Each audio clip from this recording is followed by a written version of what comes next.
Bismillahirrahmanirrahim.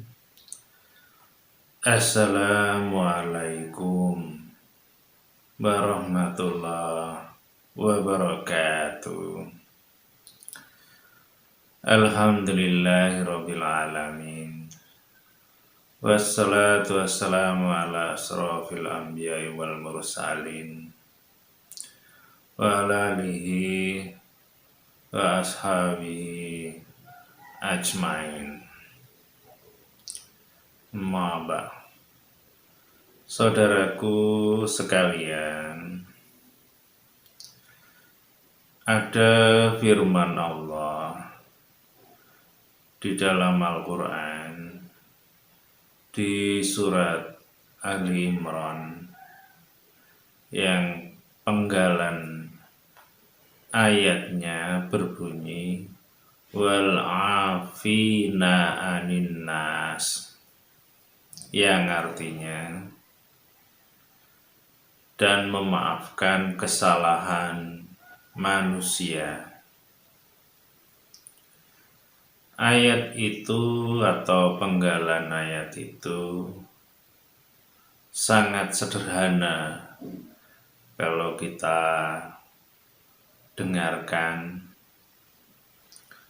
yaitu intinya Allah itu menjelaskan bahwa surga itu disediakan untuk orang yang takwa, yaitu salah satu ciri orang yang takwa yang nantinya akan diberikan surga oleh Allah, yaitu memaafkan kesalahan manusia. Artinya manusia di situ ya bisa kesalahan suami atau istri, anak atau orang tua, tetangga, teman, atau siapapun. Kita diajarkan, kita diberitahukan oleh Allah kalau kita itu juga ingin masuk surga, maka salah satu syarat agar masuk surga itu cirinya ya dia itu memaafkan kesalahan manusia. Dan itu perintah Allah yang bahasanya sangat halus.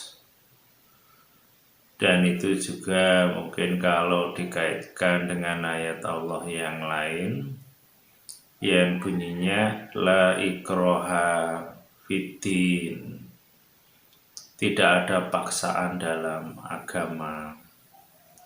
Dalam keinginan masuk surga pun artinya tidak ada paksaan. Yang mau ya silahkan, alhamdulillah. Yang tidak mau ya silahkan, tidak ada paksaan. Maka termasuk ayat tadi, orang yang kalau dia itu ingin masuk surga ya salah satunya memaafkan kesalahan manusia atau orang lain. Insya Allah seperti itu. Dan ini ringan didengar, tapi pada prakteknya, pengamalannya dalam kehidupan sehari-hari ternyata tidak mudah. Tapi ya harus kita lakukan kalau kita memang menginginkan kita itu di akhirat selamat dan masuk surganya Allah. Tentunya seperti itu. Dan salah satu memaafkan kesalahan manusia itu umpamanya ada saudara kita yang lain atau orang lain dalam hal umpamanya pemahaman agamanya yang mungkin belum sesuai dengan firman Allah atau hadis Rasulullah. Kalau kita mengamalkan ayat tadi di dalam kehidupan sehari-hari, ya seharusnya kita memaafkan. Kalau umpama diungkapkan dalam bahasa kita, ya oh dia saudara kita si fulan itu pemahamannya atau ilmunya ada yang belum sesuai dengan syariat, belum sesuai dengan apa yang diajarkan oleh Rasulullah. Dia mungkin ya khilaf atau belum tahu sebenarnya atau salah sengaja ataupun tidak umpamanya. Ya kita maafkan karena Allah menganjurkan kita untuk menjadi orang yang pemaaf, dan itu syarat kalau kita ingin masuk surganya Allah. Kira-kira seperti itu. Sehingga kalau kita itu benar-benar mengamalkan ayat tadi, ya insya Allah tidak ada kemarahan atau kejengkelan atau terus merendahkan, mengolok-olok, melecehkan, menghina. Insya Allah tidak akan melakukan hal-hal yang seperti itu, karena yang kita lihat kadang di media sosial, entah itu YouTube atau TikTok dan sejenisnya, ada di antara saudara kita yang melihat saudaranya yang lain ada kekeliruan tadi, entah kekeliruan pemikirannya atau kekeliruan dalam hal membaca ayat-ayat Allah, baik bacaannya ataupun terjemahannya umpama. Dan itu memang ya nyata saudara kita itu salah. Tapi kalau kita ingat ayat tadi, salah satu ayat atau penggalanya tadi, seharusnya kita itu sebagai orang yang beriman, orang yang beragama Islam yang baik, yang benar-benar baik, ingin menjadi hamba Allah yang baik, ya seharusnya tidak akan menyikapi kekurangan saudaranya itu dengan mencibir, menghina, terus ya mungkin senyumnya senyum mengejek atau menjelaskannya kesalahan itu di media sosial tadi tidak murni meluruskan. Bisa jadi sebagian untuk mengolok-ngolok tadi, karena dianggap saudaranya tadi ya bodoh atau lucu, umpama seperti itu, atau di sisi lain ingin menunjukkan bahwa dia yang merendahkan tadi seakan-akan merasa ilmunya yang sudah lebih lurus, lebih baik daripada orang lain. Nah, itu bisa seperti itu. Dan itu ya sangat disayangkan kalau siapapun ya di antara kita seperti itu.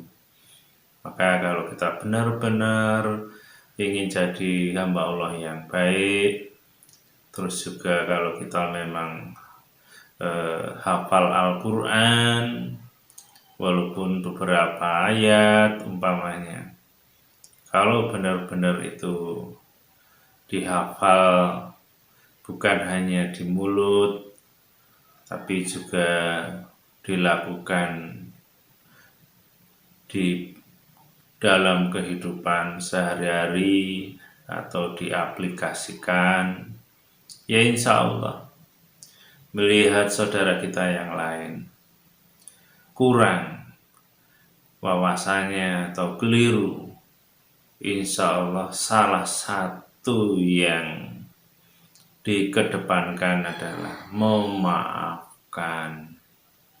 Karena memaafkan kesalahan itu perintah Allah, anjuran Allah. Nah, itu yang harus kita pahami.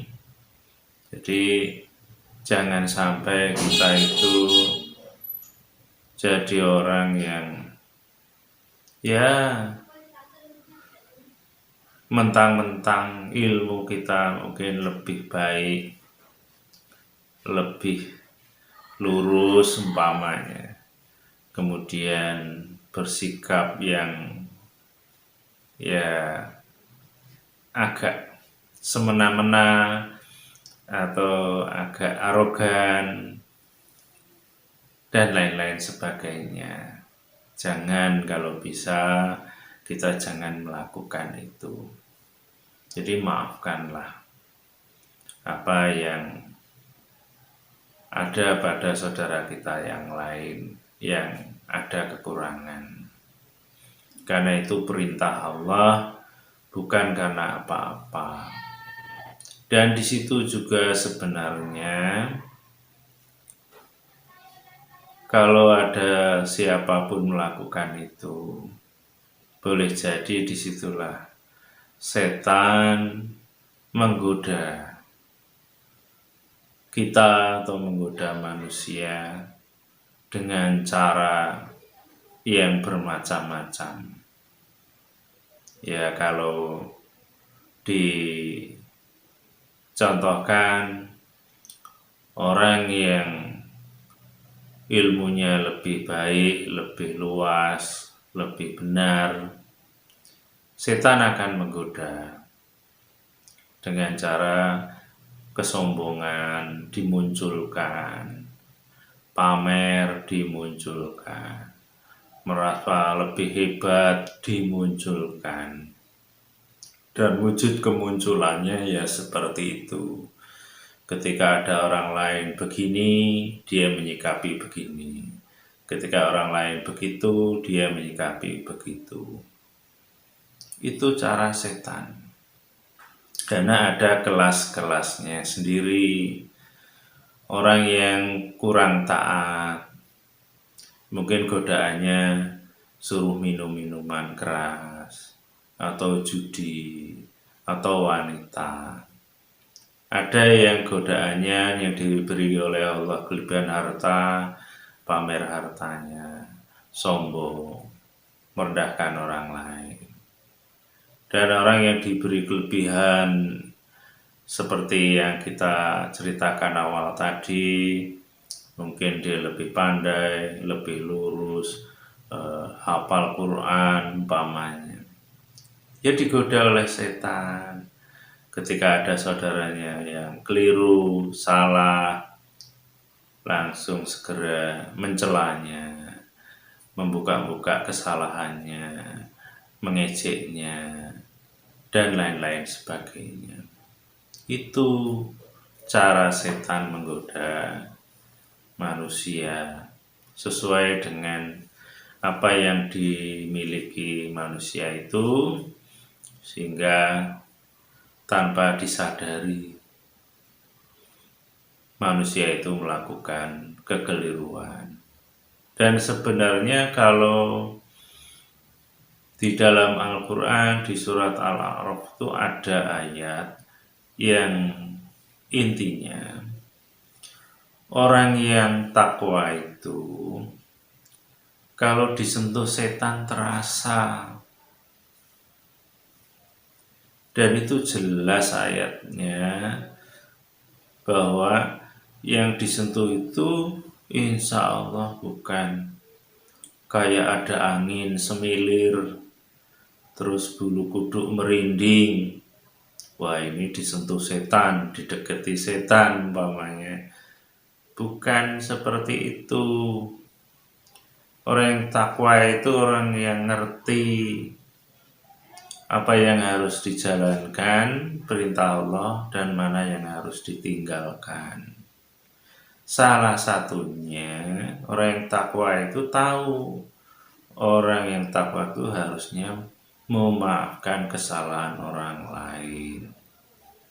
Ketika ada saudaranya yang lain salah atau keliru tadi, kok malah menyalah-nyalahkan di depan umum, kesannya meledek, menjelekkan, terus kesannya menunjukkan dia lebih benar, lebih lurus. Itu kalau orang yang takwa langsung sadar, astagfirullahaladzim, ya Allah, aku telah merendahkan saudaraku yang lain, aku tidak memaafkan kesalahan saudaraku, aku malah menjelekkan, membuka aibnya di depan umum, menentarwainya, senyum sinis, umpamanya seperti itu. Sadar, oh ini setan telah menggoda aku tergoda, sehingga aku melakukan hal-hal yang tidak terpuji. Kira-kira seperti itu kalau orang yang takwa. Tapi kalau orang itu mungkin dianggap ya belum takwa yang sebenarnya, belum cukup mungkin, ya sehingga dia tidak sadar, terus saja melakukan kesalahan itu, kemudian diupload di YouTube, di TikTok, tanpa merasa dia sebenarnya melakukan sebuah kesalahan. Nah itu yang harus kita ketahui. Jadi itu juga bisa menjadi tolok ukur bagi kita, sejauh mana ketakwaan kita kepada Allah. Apakah ketakwaan kita itu sudah cukup lumayan, keimanan kita, atau belum. Kalau kita masih melakukan hal-hal yang mengarah tidak memaafkan kesalahan orang lain, berarti ketakwaan kita masih perlu ya dibenahi, masih banyak yang harus dibersihkan, diluruskan. Insya Allah seperti itu. Itu baru memaafkan.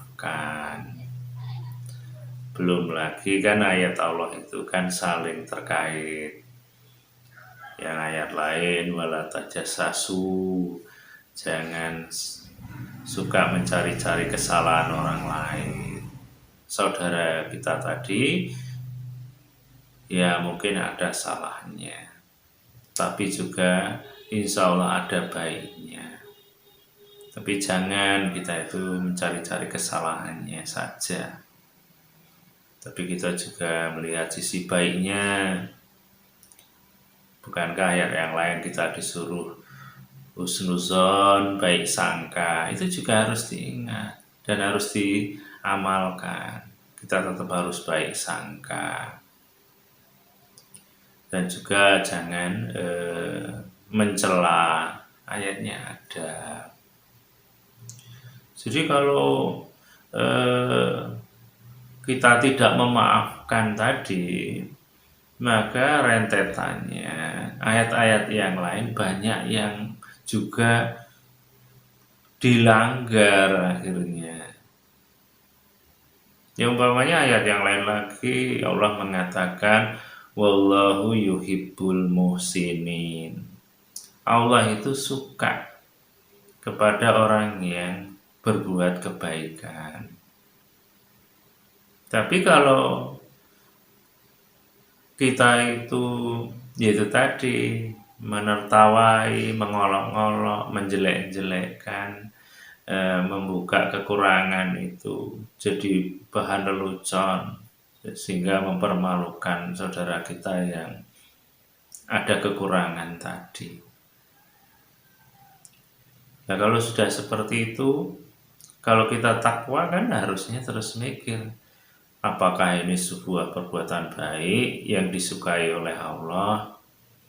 Insya Allah orang yang takwa tahu, oh ini tidak baik, berarti kalau saya seperti itu salah. Orang yang takwa insya Allah tahu yang takwa benar.